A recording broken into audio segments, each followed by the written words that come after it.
Hello Florida high school tennis coaches. My name is Tariq Merchant and I'm the founder and recruiting expert for I'm Recruitable. I'm Recruitable simplifies the college recruiting process for parents, players, and coaches. We do this through our trusted network of college coaches, our experience as former college tennis players, coaches, and scouts, and with our proven 7-step process.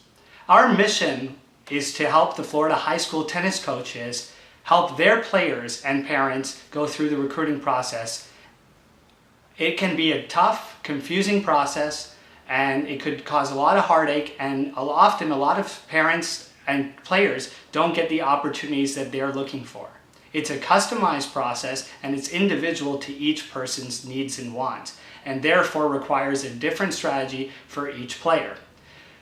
With our partnership and with this quick video, I'd like to go over a few of the most important points that I think will help aid these players get to the next level. The first thing I want to talk about is the question of when does a tennis player start the recruiting process? The recruiting process up until recently would start in the junior or senior year. However, due to new NCAA rule changes where coaches can talk to players earlier, and the recent increase of the amount of kids that are signing early, which happens in the senior year, November of the senior year with players, the recruiting process should really be starting in the sophomore year if a player is looking for the most amount of opportunities in college tennis and with their scholarship. So the way I do it is I recommend that players get evaluated first. And the evaluation consists of an academic and athletic evaluation of their skills and what the scouting report really brings back. Now, we do evaluations, and this can be done by any third party who has the expertise and knowledge about what is required at different schools based on the player's requirements and needs and wants. Once a player is evaluated, they have a good idea and a game plan of how to go about the recruiting process. Which types of schools actually fit them, which ones are out of their reach, and which ones may be considered safety schools. This is all important in part of the recruiting process and really needs to be the first step you need to take. After this step is taken, a player can now put together their game plan in regards to the goals that they want to set that are obtainable over the next couple years as they complete their studies and improve their tennis game. So once a player is evaluated in their sophomore year, now how does the next 2 to 3 years look for a player as they go through the recruiting process? Well, let's break it down. The evaluation has been conducted and therefore comes back with results saying that there's a certain types of schools that fit that player academically, athletically, and what their needs and wants are. From there, the players should start developing relationships with college coaches and start seeing where their opportunities could be and keeping themselves introduced and informed with college coaches that are looking for players. In their junior year, they're now looking to start to interact with those college coaches on a higher level, asking them if there are specific opportunities at their school based on the amount of academic and athletic money available, and if they would be interested to learn more and to invite them for an official or unofficial visit to the school. So during your junior year, players will be getting a lot of exposure and they will want to go on official visits. By going on official visits in your second semester of your junior year, you now may be in the position to have an opportunity to do early signing in November of your senior year. Players can give verbal commitments as early as their junior year and then sign officially during that signing period. For players who don't get early signing, they can continue their recruiting process, and they will continue that during their fall of their senior year, planning to go on visits during that time or early in the spring, and then signing during regular signing period in April. Now, the thing to understand is that early signing period, although it's rapidly growing, is still less common than regular signing. However, it's encouraged that players start early so they have the most amount of opportunities. By giving yourself those opportunities, you now see what's available during early signing, and if you're not happy with those opportunities, or there may be more coming your way, then you can simply defer those and choose to go with the regular signing period. Moving on to point number 2, the most important question I get from parents is, can my son or daughter get a full scholarship? Now, the statistics show that in Division I men's and women's tennis, less than 1% get Division I full scholarships. This is because of the limited amount of full rides that are available. Some schools are fully funded, which means on the women's side there are 8 full scholarships that they're able to award. On the men's side, a fully funded Division I school only has 4.5 full scholarships. So it becomes very difficult to get a full athletic scholarship. Division II and Division III are a little bit different. Division II also has some scholarships available. They have 6 full scholarships on the women's side, and again, a fully funded school on the men's side has 4.5. When you look at Division III, they don't offer athletic scholarships. However, they have a lot of grants and loans and financial aid that can amount to as much money, sometimes more, than what you're going to get on the Division I and II side.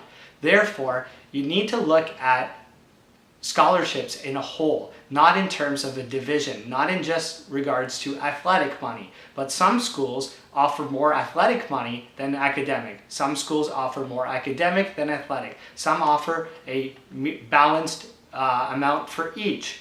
And therefore, each school is so individually different that it makes it difficult to just go with one strategy. And you really have to investigate, do your research, and have somebody in your corner who has the experience and knows where this money can be found. One of the points that tennis players often then don't realize, is that there is a lot of money available and you can get 50% or more scholarships and enjoy a rewarding college tennis experience. Just because it's not available solely on the athletic side, it could be available in various other ways. Scholarship money is available in all divisions, even the NAIA. So it's not about playing Division I or Division II because there's scholarships there and there aren't athletic scholarships in Division III, when quite often Division IIIs could give you more money than Division Is and II. So it's just individually based, and that's something that should be explored by each player. The last point I'd like to talk about is exposure to college coaches and how high school tennis players can increase their chances of getting a college scholarship. College scholarships are possible for high school players. Now, whether you're a player that is highly ranked and they're on your high school team and they play with an academy and in ITF tournaments or national tournaments, or whether they're playing local tournaments, there is an opportunity for everybody. For players that aren't getting any exposure to college coaches at national tournaments or at international tennis tournaments, they need to get exposure and in front of college coaches. So there are various opportunities that they have throughout the country around different times of the year that provide them with exposure. And they're mainly in the form of showcases. Players need to be exposed and in front of college coaches in a face-to-face interaction so that the coaches can now scout the players, they can meet them, talk to them, and develop a relationship. It's one step in the recruiting process that I think every player must take. It gives you a competitive edge over the players that they have not seen and had a chance to meet and talk about the opportunity of playing tennis for their team. Now, these opportunities happen a few times throughout the year. Our organization hosts a large college showcase that happens during the first week of December every year, right before the Orange Bowl qualifications. The reason for this is because college coaches are here at various tournaments, and it's a great opportunity to meet 50+ college coaches from all around the country, from different divisions and different academic and athletic backgrounds. This happens during the week, so players need to prepare well in advance and give their schools enough notification. And we ask that the high school coaches, athletic directors, and principals work with us so that we can give the players the right exposure. Players who get this exposure increase their chances of getting a college scholarship. A face-to-face interaction with college coaches versus sending emails cannot be beat. College coaches, especially with players who don't have high rankings, players who haven't played enough tournaments, players who are injured at one point and want to showcase their talent. This is especially important for them because now they get the opportunity to show the coaches what they got. In addition, coaches receive player profiles and information on players so that they can contact them in advance or throughout the year after the showcase. This was a short introductory to the college tennis recruiting process, and I wanted to touch on a couple key points that I thought would be viable information for high school tennis coaches. Now, there's tons to learn about the college recruiting process, and there's tons of information that's out there. I recommend that as high school tennis coaches, you talk to your players and the parents, and you can give them our information so they can go ahead and contact us. We'd be happy to discuss their interests, their needs, their wants, and their goals. And that's really what this partnership with the Florida High School Tennis Coaches Association is all about. We're here to be a trusted resource and an aid to help your players get to the next level. So thank you very much for your time, and I hope that we speak very soon.